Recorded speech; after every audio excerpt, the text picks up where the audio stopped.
51 शक्तिपीठ कैसे बने? भगवान शिव और सती का रहस्य। माता सती भगवान शिव की अर्धांगिनी थी, जिन्होंने अपने पिता दक्ष के यज्ञ में अपना देह त्याग कर दिया था। सृष्टि के विकास के लिए ब्रह्मा जी ने स्वयंभू मनु और शतरूपा को उत्पन्न किया। दोनों के संयोग से 2 पुत्र और 3 कन्याएं उत्पन्न हुईं। पहला देवहूति, दूसरा प्रसूति, तीसरा आकुति उनकी पुत्रियां हुईं और उत्तानपाद और प्रियव्रत पुत्र हुए। स्वयंभू मनु ने अपनी कन्या प्रसूति को प्रजापति दक्ष को दिया। माता सती प्रजापति दक्ष की पुत्री थी। प्रजापति दक्ष की कई पुत्रियां थीं, लेकिन ब्रह्मा जी ने दक्ष प्रजापति से देवी की आराधना करने के लिए कहा, ताकि सृष्टि के कल्याण के लिए वह उनके घर में पुत्री के रूप में जन्म ले। दक्ष प्रजापति ने देवी शिवा की घोर तपस्या की और माँ ने प्रसन्न होकर उन्हें वरदान दिया कि मैं पुत्री के रूप में आपके घर पर जन्म लूंगी। लेकिन देवी ने यह भी कहा कि अगर आपका आदर सम्मान मेरे प्रति कम हुआ तो मैं देह त्याग कर दूंगी। माता सती ने दक्ष की पुत्री के रूप में जन्म लिया और कठोर तपस्या करते हुए उन्होंने भगवान शिव को प्रसन्न किया। उनका विवाह भगवान शिव के साथ हुआ। इस तरह भगवान शिव दक्ष प्रजापति के जमाता बन गए। एक बार दक्ष प्रजापति किसी सभा में गए तो सभी देवता दक्ष को सम्मान प्रकट करने के लिए खड़े हो गए, लेकिन भगवान शिव अपने ध्यान में मग्न बैठे रहे। इस बात से दक्ष प्रजापति खिन्न हो गए और उन्होंने भगवान शिव को श्राप दे दिया कि इंद्र आदि देवताओं के जैसे आपको यज्ञ का भाग न प्राप्त हो।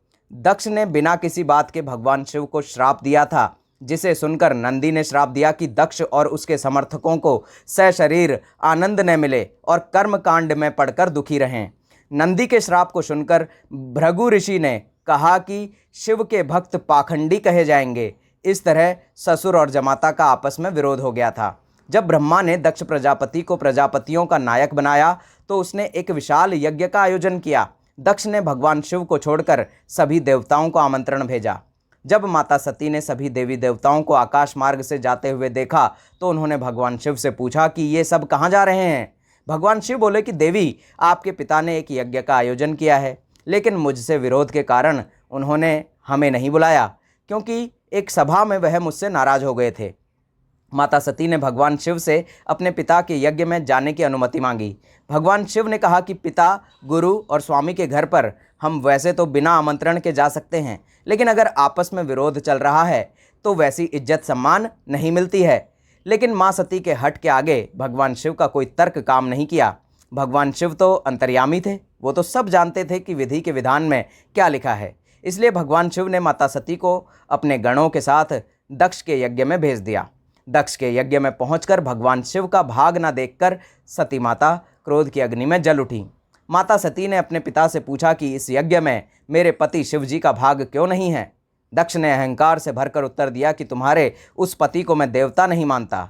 वह तो नग्न रहने वाला, शरीर पर भस्म लगाने वाला और हड्डियों की माला पहनने वाला देवताओं के साथ भाग लेने योग्य कैसे हो सकता है, इसीलिए उसे यज्ञ में भाग नहीं दिया गया। यह सुनकर माता सती क्रोध से भरकर कहने लगी कि मैं अपने पति शिवजी की निंदा सुन रही हूँ, इसीलिए मेरे इस जीवन का धिक्कार है। उसके पश्चात माता सती देवताओं से कहने लगी कि तुम सब लोग अपने कानों से शिव निंदा सुन रहे हो, इसलिए तुम सबको अपने ऊपर धिक्कार होना चाहिए। मुंडों की माला पहनने वाला देवताओं के साथ भाग लेने योग्य कैसे हो सकता है, इसीलिए उसे यज्ञ में भाग नहीं दिया गया। यह सुनकर माता सती क्रोध से भरकर कहने लगी कि मैं अपने पति शिव जी की निंदा सुन रही हूँ, इसलिए मेरे जीवन पर धिक्कार है। उसके पश्चात माता सती देवताओं से कहने लगी कि तुम सब लोग अपने कानों से शिव की निंदा सुन रहे हो, इसीलिए तुम सबको भी धिक्कार है।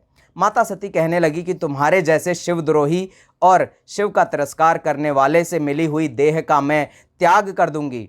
इतना कहने के पश्चात माता सती ने योगासन में बैठकर समाधिस्थ होकर अपने हृदय से अग्नि और वायु प्रकट की, जिससे उनकी देह जलने लगी।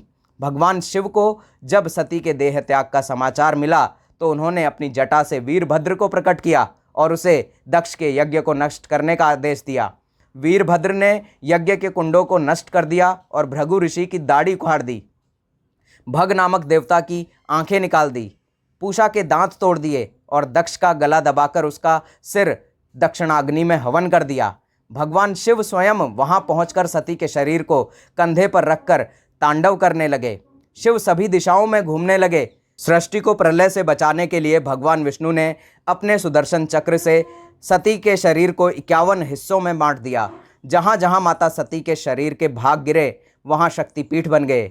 माता सती ने देह त्याग से पहले श्री हरि विष्णु से यह वरदान मांगा था कि उनकी प्रीति भगवान शिव के प्रति हर एक जन्म में रहे। माता सती ने अपने देह त्याग के पश्चात राजा हिमवान और मैना की पुत्री के रूप में जन्म लिया। उस जन्म में उन्होंने भगवान शिव की घोर तपस्या कर उनको प्रसन्न किया और भगवान शिव ने उनको पत्नी रूप में स्वीकार किया। अंत में दोस्तों, चैनल को सब्सक्राइब ज़रूर कर लीजिएगा।